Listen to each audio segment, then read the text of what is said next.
क्या दुनिया तीसरे विश्व युद्ध की दहलीज पर है? ईरान और इजराइल की इस जंग में आप किधर हैं? ईरान की तरफ, इजराइल की तरफ? देखिए, ये सारी बातें फिलहाल मायने नहीं रखती हैं, क्योंकि असली सवाल जो है वो ये कि क्या आप तैयार हैं इस विनाशकारी युद्ध का हिस्सा बनने के लिए? क्योंकि ये जंग जो है वो आपके घर पहुंची। हाँ, हजारों मील दूर गिरते बमों की गूंज आज आपके घर में सुनाई पड़ी होगी, और अगर आपको महसूस नहीं हुआ तो आगे आने वाले दिनों में ये आपको महसूस करवाएगी, आपके बटुए में, आपके किचन में, आपके घर में, क्योंकि इसका सीधा असर पेट्रोल टैंक और रसोई गैस के सिलेंडर पर दिखने लगा है। वो जो डर जिसके बारे में हम महीनों से बात कर रहे थे वो अब दिख रहा है, क्योंकि आज पेट्रोल के दाम बढ़ाए गए हैं। भारत का रुपया जो है अब तक के सबसे निचले स्तर 93.71 पर पहुंच गया है, और जब रुपया हर दिन टूट जाए और डॉलर मजबूत हो जाए तो ये समझ लीजिए कि युद्ध आपके दरवाजे पर खड़ा है, और खून भले ही इजराइल ईरान में बह रहा है, लेकिन उसके आंसू भारत के मध्यम वर्गीय की आंखों से भी दिखने लगे हैं। और ये आंसू और बढ़ेंगे, क्योंकि इजराइल ने ईरान के फिर एक टॉप कमांडर को मारा, प्रवक्ताओं को मारा है। अब बहस, गुंजाइश, बातचीत का रास्ता खत्म हो चुका है, और अगर ईरान पलटवार करके स्ट्रेट ऑफ हॉर्मुज को फिर से बंद कर देता है या कोई कड़ा कदम उठा लेता है, तो क्या हम और आप तैयार हैं उस महंगाई का सामना करने के लिए जो इस महायुद्ध की कोख से जन्म ले रही? मिडिल ईस्ट की आग सिर्फ खबर नहीं है, ये आपकी जेब और आपकी बचत को खा जाने के लिए तैयार है। और सवाल है कि क्या महायुद्ध भारत को एक बड़े आर्थिक संकट में धकेलने वाला है?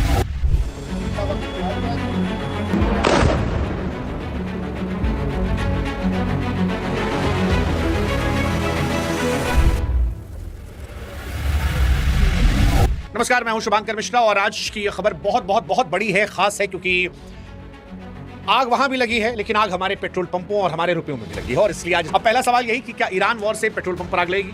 देखिए, इस युद्ध की सबसे पहली और सीधी मार जो है आपके वाहन के ईंधन पर पड़ी है। इस वॉर के बीच में आज इकोनॉमी का सायरन बजा है।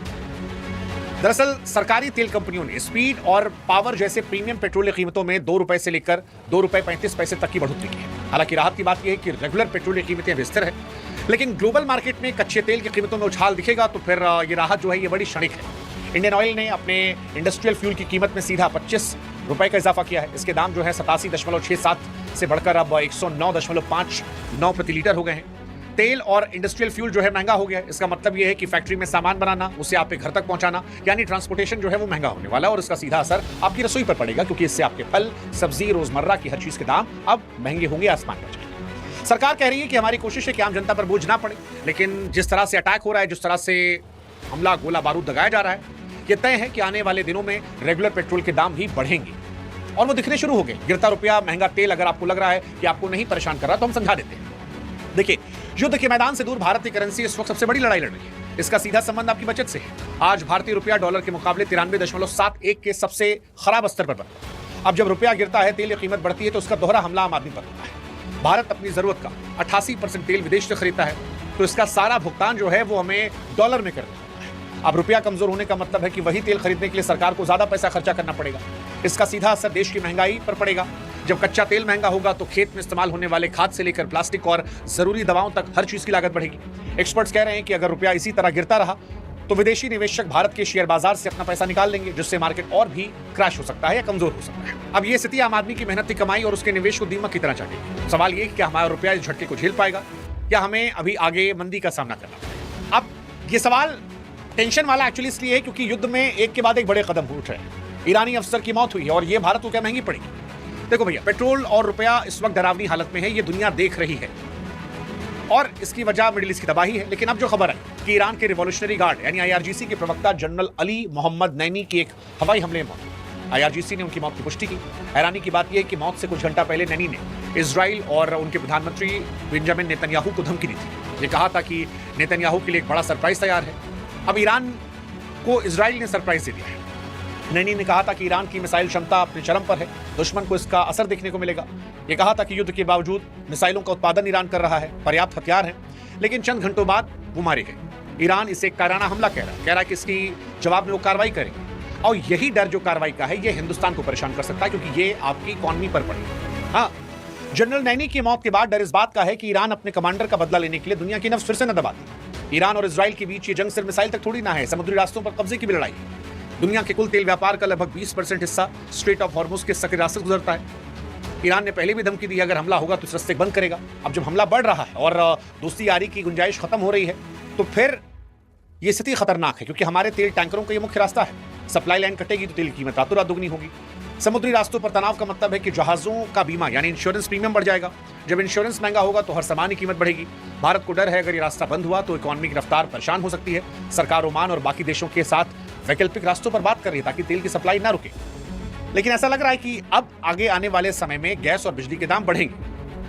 हाँ, ईरान और इजराइल के बीच बढ़ता तनाव सिर्फ सड़क पर चलने वाली गाड़ियों तक नहीं है, चूल्हे और बिजली के बिल पर भी संकट आएगा। एनर्जी सिक्योरिटी के मामले में भारत आज एक बेहद नाजुक मोड़ पर है। अपनी जरूरत का 60% एलपीजी और 50% नेचुरल गैस इन्हीं खाड़ी देशों से मंगवाते हैं जो जंग के मैदान में है। युद्ध की वजह सप्लाई चेन टूटने का डर धीरे धीरे हकीकत में बदल रहा है। रिपोर्ट्स की माने तो घरेलू एलपीजी सिलेंडर की कीमतों में पिछले कुछ दिनों में बढ़ोतरी देखने को मिली है। ये महंगाई की वो मार है जो सीधे गरीब और मध्यम वर्ग के चूल्हे पर जाएगी। इसके अलावा गैस की कमी की वजह से खेतों के खाद का उत्पादन, बिजली घरों में बिजली बनाना भी महंगा होगा। अगर बिजली का उत्पादन लागत बढ़ा तो आपके महीने के बिजली के बिलों में भी करंट लगना तय है। सरकार रूस और अफ्रीका जैसे वैकल्पिक देशों से हाथ मिलाने की कोशिश कर रही है ताकि गैस की कमी को पूरा किया जाए, लेकिन इतनी बड़ी मांग है कि ये रातों रात मुमकिन नहीं हो सकती है। प्लस इसके साथ भारत की डिफेंस डील पर भी खतरा है। महंगाई के इस घरेलू संकट के साथ साथ सरहदों की सुरक्षा भी खतरे में है। युद्ध का असर सिर्फ बाजार पर नहीं, भारत की सैन्य ताकत पर भी पड़ सकता है क्योंकि इजराइल भारत के साथ बड़े रक्षा सहयोगियों में से एक है। हम इजराइल से high tech drone, missile, defence system और आधुनिक हथियार खरीदते हैं। जब इजराइल खुद एक बड़े युद्ध में फंसा होगा तो हमारे डिफेंस ऑर्डर में देरी होना लाजमी है। भारत के कई महत्वपूर्ण प्रोजेक्ट इजराइल की टेक्नोलॉजी पर टिके हैं। अगर इजरायली कंपनियां अपनी पूरी ताकत अपने युद्ध में झोंकेंगी तो भारत को मिलने वाले स्पेयर पार्ट्स और मेंटेनेंस की सप्लाई भी रुक सकती है। इसके साथ ईरान के साथ भी हमारे रणनीतिक संबंध हैं जो चाबहार पोर्ट के जरिए सेंट्रल एशिया तक पहुंचने का रास्ता देते हैं। भारत इस वक्त एक ऐसी पतली रस्सी पर चल रहा है जहां दोनों तरफ संतुलन बनाना है। हमारी सेना इस वक्त बैकअप प्लान तैयार करी ताकि हथियारों की सप्लाई में रुकावट ना आए।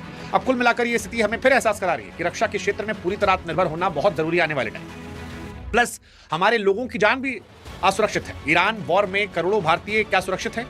देखिए, सैन्य और आर्थिक समझौतों के बीच मानवीय पहलू भी है। भारत की टेंशन ये भी है कि गल्फ कंट्रीज में 1 करोड़ भारतीय नागरिक हैं, उनकी सलामती भी सुनिश्चित करना है। अब तक तकरीबन 2.25 लाख आदमी वापस लौटे हैं, लेकिन लाखों लोग खतरनाक इलाकों में फंसे हैं। ईरान और इजराइल में काम करने वाले भारतीयों के लिए दिल्ली में स्पेशल वॉर रूम तैयार किया गया जो 24 घंटे काम कर रहा है। भारत के लिए एक दोहरा झटका है क्योंकि वहां से आने वाला पैसा हमारी इकोनॉमी की रीढ़ है। खाड़ी देशों में रहने वाले भारतीय हर साल अरबों डॉलर भारत भेजते हैं, जिसे रेमिटेंस कहा जाता है। अगर वहां हालत खराब होती है, बिगड़ता है, बड़े पैमाने पर लोग आते हैं तो इससे न केवल हमारे विदेशी मुद्रा भंडार पर असर पड़ेगा बल्कि देश में बेरोजगारी का भी नया संकट खड़ा होगा। केरल, पंजाब जैसे राज्यों में इसका असर दिखने को मिलेगा। वहां खाड़ी देशों के बहुत सारे लोग हैं। अब सवाल ये, क्या ये वॉर रुक सकती है? क्या भारत इसमें कुछ इन्वॉल्वमेंट कर सकता है? चौतरफा संकट से निकलने का एक ही रास्ता बचा है, वो है शांति। शांति जिसकी उम्मीद ना के बराबर है। इजराइल, अमेरिका, ईरान तीनों देशों के साथ भारत के संबंध पुराने हैं, पर भारत ने एक न्यूट्रल स्टैंड ले रखा है। भारत पीस मेकर की भूमिका निभाया है। आखिर में तो युद्ध रुकेगा, लेकिन कहां जाकर रुकेगा पता नहीं। फिलहाल मरने मारने का दौर जारी है और इसीलिए भारत के लिए भी अग्नि परीक्षा से कम नहीं है क्योंकि उससे अपने हितों की रक्षा करनी है। ईरान के साथ चाबहार पोर्ट को बचाना है, इजराइल के साथ रक्षा के समझौतों को बचाना है। फिलहाल अगर ये शांति नहीं आई तो रुपया से लेकर गैस, पेट्रोल सब पर मुश्किल बढ़ने वाली है। कुल मिलाकर कहें तो हम और आप जो अब तक लड़े पड़ रहे थे कि हम इजराइल की तरफ, हम ईरान की तरफ हैं, अब हम अपनी जेब की तरफ हैं। हाँ, हमें सोचना पड़ेगा, अपनी तैयारी करनी पड़ेगी क्योंकि ये युद्ध जो है भविष्य के लिए नई मजबूत रणनीति बनाने की चेतावनी दे रहा है। कड़ा सबक सिखाया भारत को, ये समझा दिया है कि अपनी जरूरतों के लिए किसी एक क्षेत्र पर निर्भर रहना कितना खतरनाक हो सकता है। अब green energy, solar energy, hydrogen fuel पर निवेश दुगना करिए ताकि भविष्य में अगर तेल के लिए लड़ाई हो कभी खाड़ी देशों में तो हम उनके मोहताज ना रहें। ये बहुत बहुत जरूरी है।